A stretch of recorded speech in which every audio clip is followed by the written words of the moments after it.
오늘 2주차 이제 전도 훈련을 함께 갔습니다. 여러분들 한 주 동안 어떻게 지내셨습니까? 전도에 대한 도전이 있었습니까? 또한 전도에 대한 부담, 괄호 열고 거룩한 부담 갖고 계셨습니까? 이러한 부담이 여러분들의 삶의 터전 위에, 또한 여러분들의 삶의 자리에 조금씩 작동이 되고, 또한 새싹이 돋고 줄기가 나서 마침내는 열매에 맺히는 그 거룩한 부담, 씨앗이 되기를 바랍니다. 오늘 우리가 함께 볼 주제는 마이 스토리입니다. 아마 여러분들 대부분 직감하셨겠지만 오늘의 절정은 제가 여기서 강의하는 그때가 절정이 아니라 언제가 절정이어야 할까요?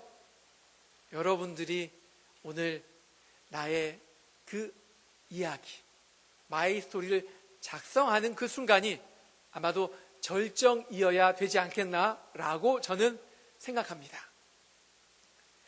이 마이 스토리 우리가 함께 보렸는데요.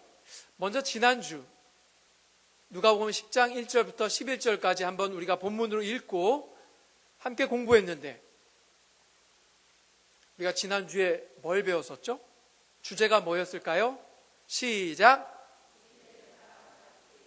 예, 아주 훌륭하고 똑똑한 이제 학생들이십니다. 감사합니다. 준비된 사람이 누구였는지 우리가 본문을 통해서 배웠어요. 우리가 지난주 실제로 전도 현장에 나가진 않았지만 나가고 나서 어떻게 하라고 했죠? 제일 먼저? 네? 먼저 인사라는 겁니다. 그죠? 우리가 오늘 잘 나갈 수 있을지 한번 여러분들 보겠습니다. 어떻게 하는지 기억나시나요? 자, 그러면 한번 양 옆에 분에게 한번 인사해 볼까요? 시작. 안녕하세요.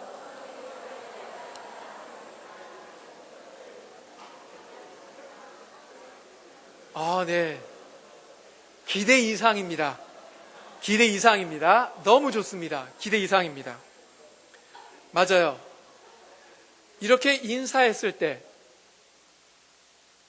세상이 줄 수 없는 평안을 누리는 자로서 내가 평안의 축복의 인사를 나누었을 때 어떻게 하는 사람이 준비된 사람이라고요? 그렇죠. 이미 다 알고 계시잖아요. 다 알고 계신 얼굴이어서 저는 확인하진 않겠습니다. 그렇죠. 내 인사를 받아주고, 성경에 보면 집 안에 들어오세요라고 하는 그런 사람인데, 지금 우리가 길거리에서 만났을 때는 어떤 사람인가요? 나의 인사를 받아주는 사람. 그렇죠?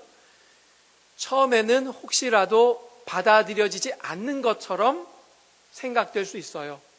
그런데 한두 마디 더 건네보시면서 한번 확인하는 질문도 필요하겠습니다.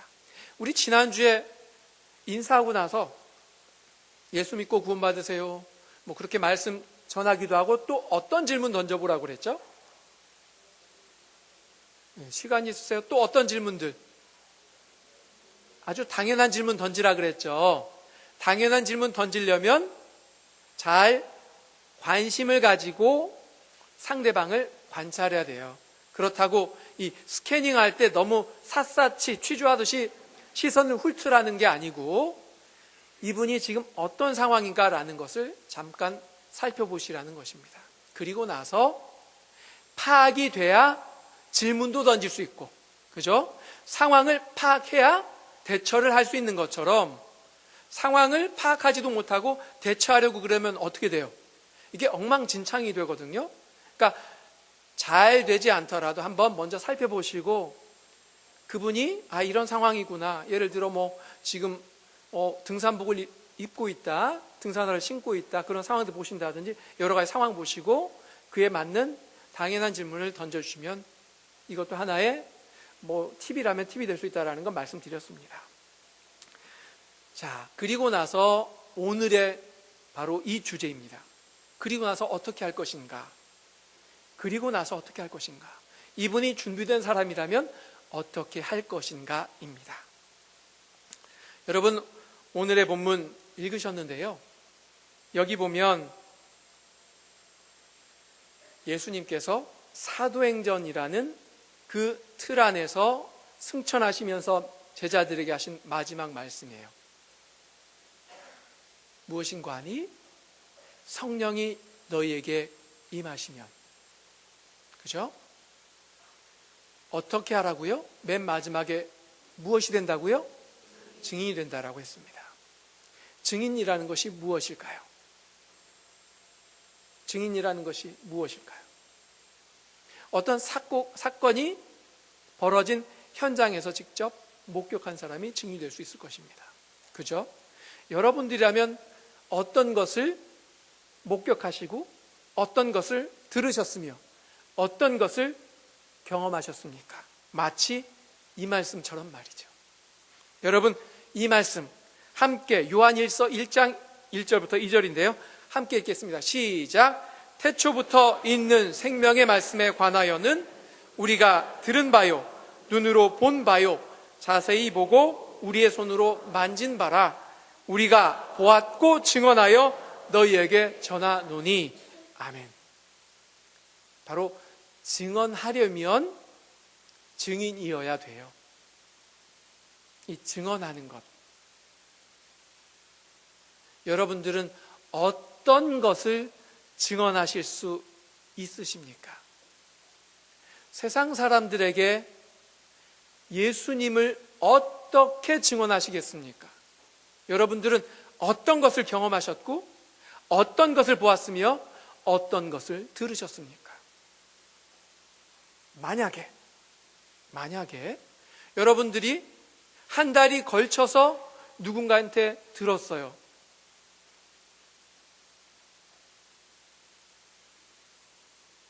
이거 될까요? 안 될까요? 안 돼요. 여러분, 한 가지 예를 들어봅시다. 여러분들의 자녀도 있을 것이고 여러분들의 가족들, 정말 예를 들어서 저의 자녀가 아빠가 목사라고 해서 걔가 구원받을까요? 구원받지 못할까요?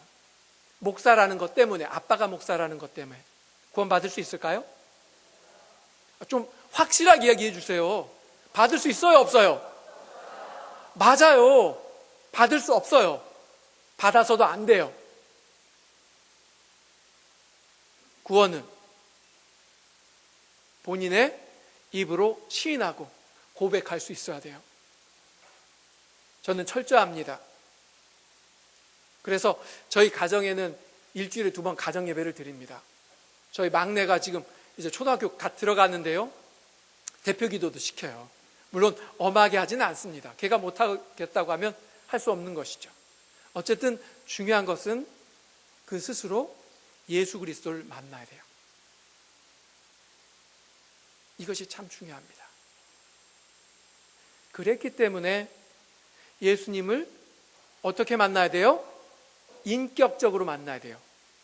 여러분, 예수님을 인격적으로 만난다는 게 무슨 뜻일까요? 한번 따져봅시다. 인격적으로 예수님을 만난다는 게 무슨 뜻일까요? 여러분 많이 들어보셨죠? 제가 너무 생소한 단어를 말씀드리는 건가요? 예수님을 인격적으로 만나세요 라는 말 들어보신 적 있으세요? 없으세요? 있죠. 그게 무슨 뜻일까요? 그게 무슨 뜻일까요? 예수님을 인격적으로 만난다는 것. 우리 청년부 팀이 너무너무 소중해요. 제가 보니까 어쩜 이렇게 정말 사랑스럽고 훌륭한 또 견실한 주의 청년들이 정말 놀랍습니다. 다른 교회 가면 이렇게 청년부가 든든한 곳이 사실 드물어요. 제가 보면서 찬양도 서서 너무 열심히 정말 깊은 감동 가운데 하는 것 보고 저도 너무 감동스러웠어요. 그 인도자의 멘트도 너무 감동받았고요. 그 중에 하나가 그 기도할 때 그 모든 것을 다 이제 쏟아놓고 빈잔으로 하나님께 이렇게 높이 든다라는 거, 그건 웬만한 영적인 깊이 없이는 그런 멘트 못 하거든요. 진짜 어디 베껴 와서 그러겠습니까? 저는 깜짝 놀랐어요. 적어도 영적인 것을 알고 있다는 뜻이에요. 그 청년부를 맡고 계시는 목사님이 누구신지는 모르지만 정말 훌륭하신 분입니다. 자, 다시 본론, 원래 자리로 돌아와서요. 인격적으로 예수님 만난다는 게 무슨 뜻일까요? 우리 청년부. 너무나 소중해서 그래요. 확인하고 싶어요. 인격적으로 만난다. 쉬운 말이 뭘까요? 그 인격이라는 것이 예수님의 성품일까요? 어떤 뜻일까요? 인격적으로 만난다. 이게 뭘까요? 좀 쉬운 말로 써봅시다, 우리. 예? 인격적으로 만난다. 뭘 것 같으세요? 한번 고민해 보셔요. 도전합니다.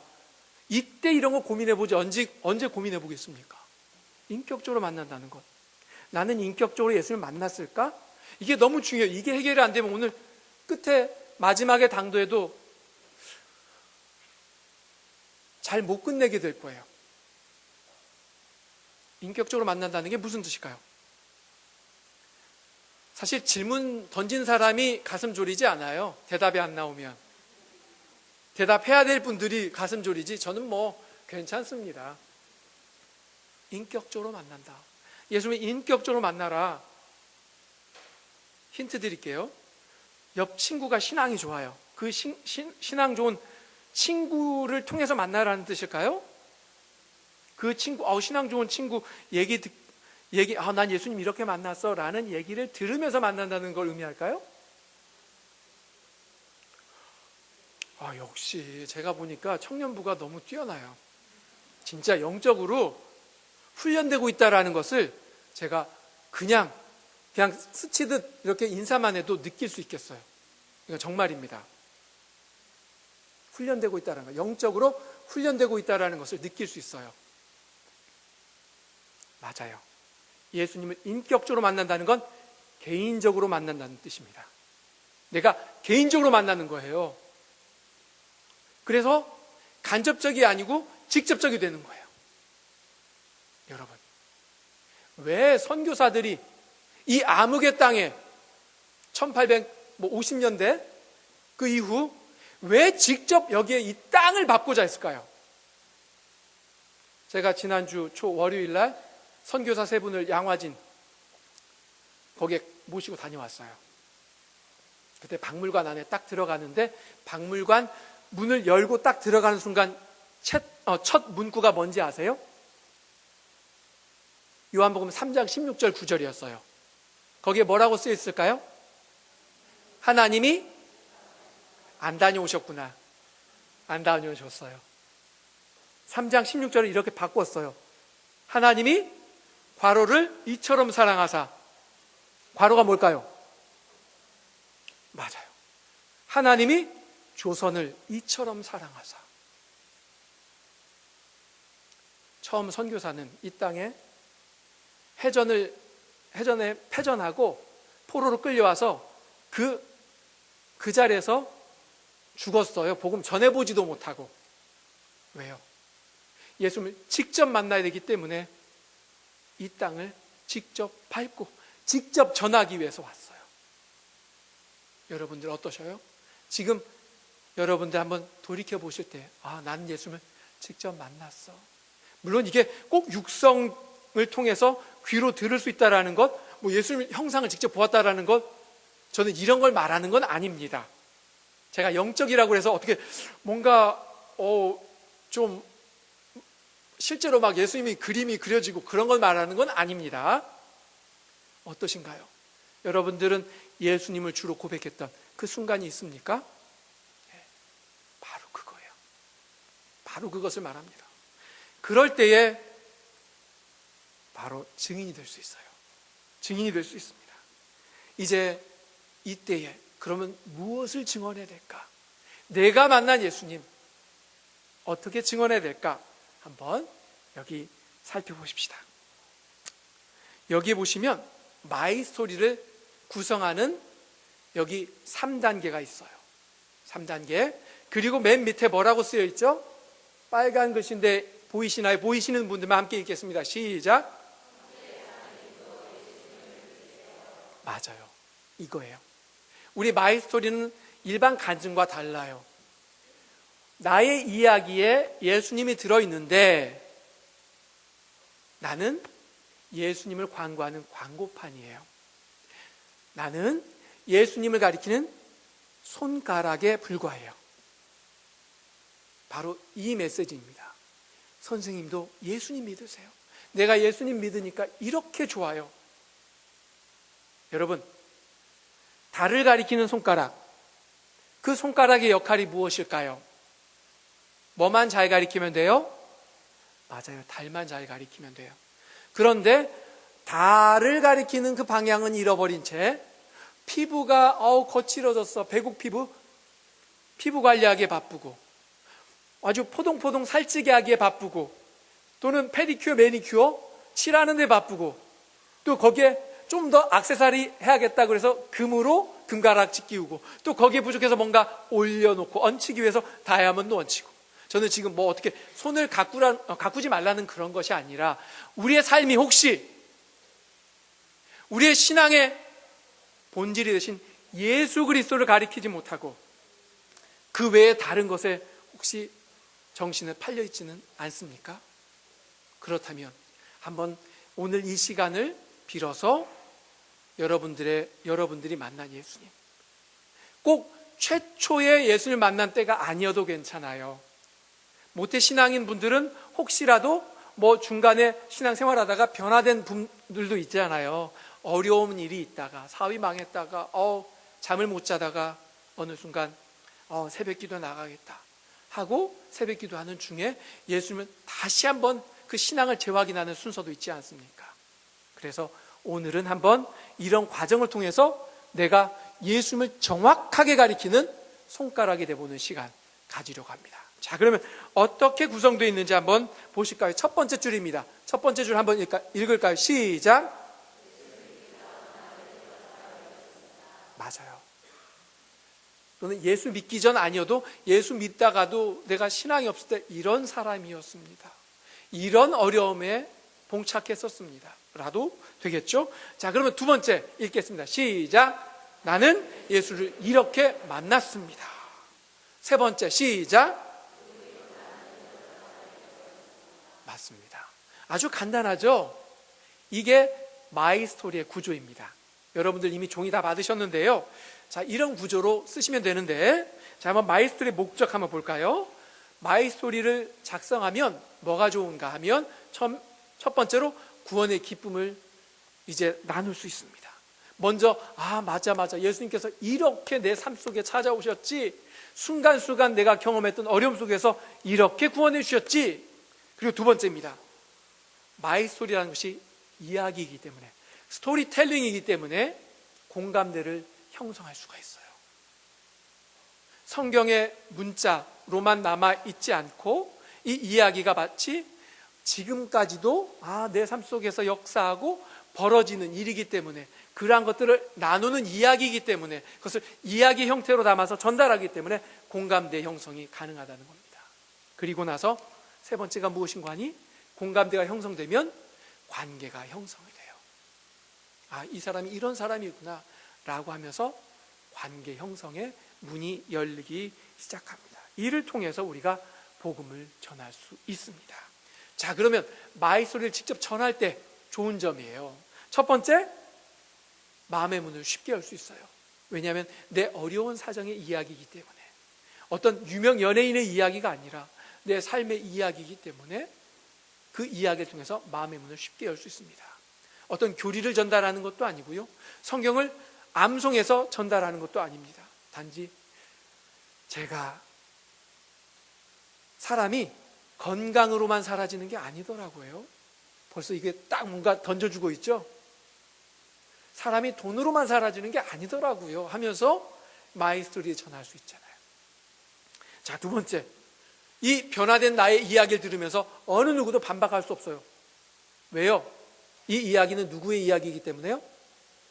내 이야기니까 어느 누구도 반박할 수 없다는 것이에요. 그리고 세 번째, 듣는 사람도 들으면서 공감하게도 되고, 또한 그러면서 마음의 문도 열리고, 그렇기 때문에 그 사람의 자신의 삶의 문을 열 수 있다는 것입니다. 이런 계기가 되는데요, 이 한번 영상, 이 마이스토리 영상 한번 짧게 준비했는데요. 한번 다 같이 보시겠습니다. 내 아들아, 그러므로 너는 그리스도 예수 안에 있는 은혜 가운데서 강하고 또 내가 많은 증인 앞에서 내게 들은 바를 충성된 사람들에게 부탁하라. 그들이 또 다른 사람들을 가르칠 수 있으리라. 이렇게 바울 티포티는 디모데 티포티에게 자기가 경험한 예수님을 전했습니다. 나는 모든 것에 무기력한 사람이었습니다. 짜증, 피곤, 귀차니즘 속에 살던 사람이었죠. 그러나 예수님을 만나고 모든 게 달라졌어요. 주님을 찬양합니다. 나는 예전에 음란물에 중독되어서 나의 삶은 완전히 황폐했었습니다. 그러나 예수님을 만나고 그 중독에서 벗어나 자유로운 사람이 되었어요. 주님은 살아계십니다.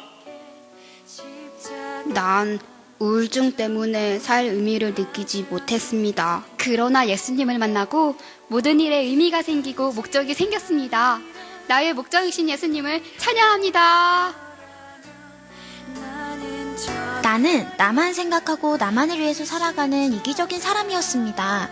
그러나 예수님을 만나고 이기적이었던 내가 남을 위해서 살게 되었습니다.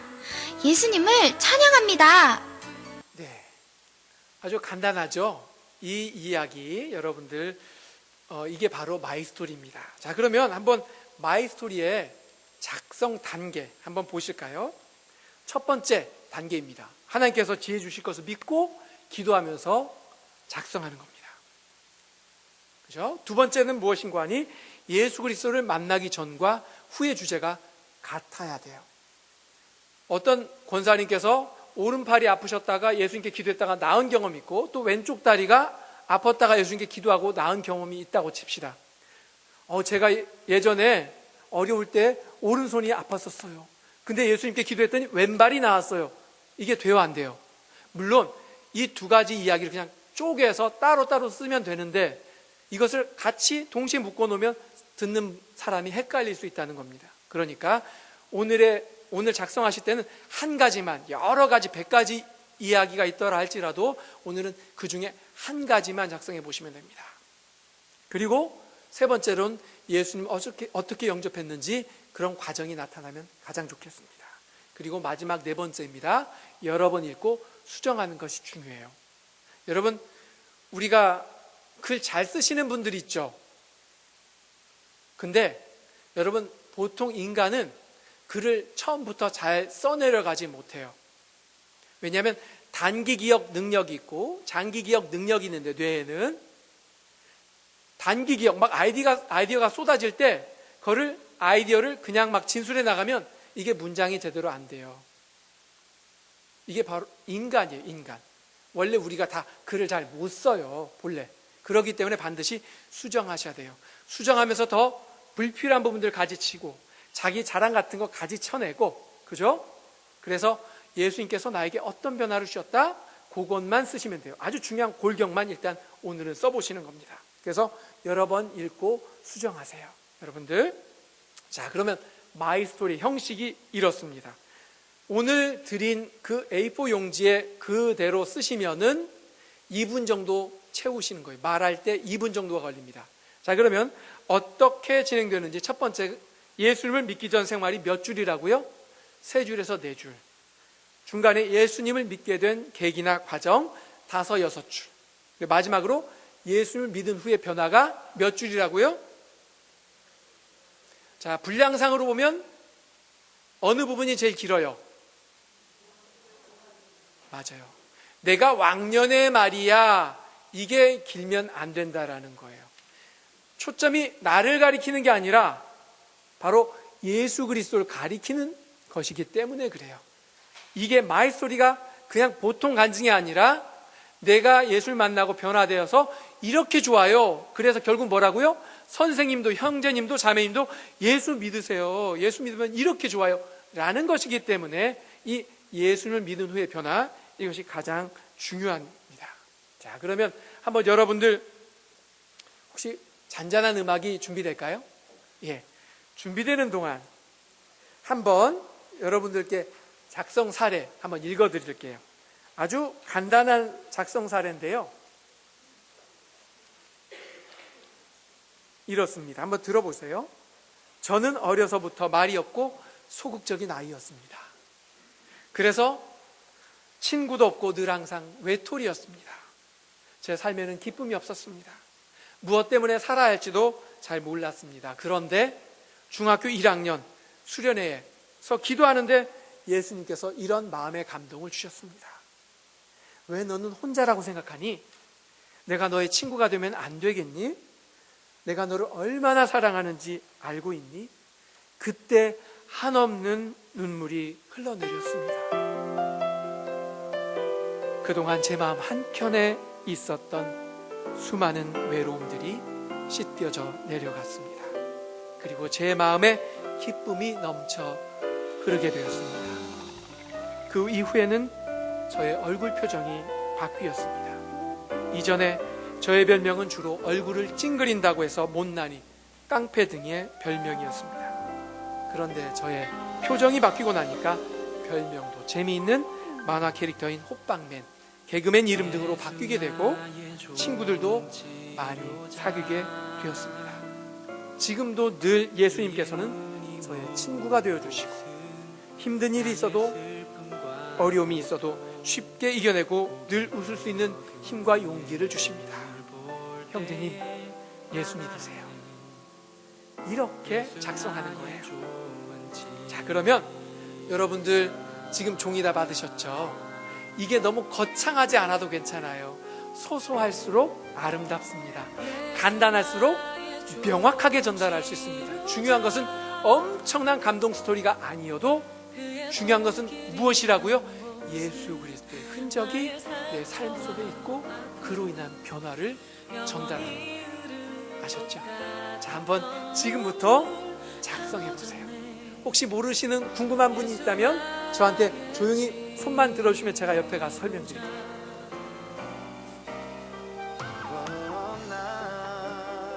작성할 수 있는 시간 5분 드리겠습니다. 5분. 길지도 않고 짧지도 않을 거예요. 제일 먼저 가장 중요한 골격이 되는 단어를 그 각 세 파트에서 제일 맨 위에 한번 적어주시면 작성하기 더 편하실 거예요. 혹시 기도 안 하신 분이 있다면 잠시 눈을 감고 기도하시고 시작해도 좋겠습니다.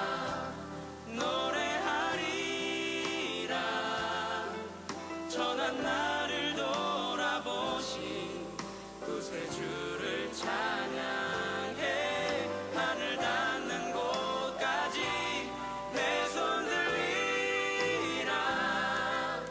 예수 나의 치료자.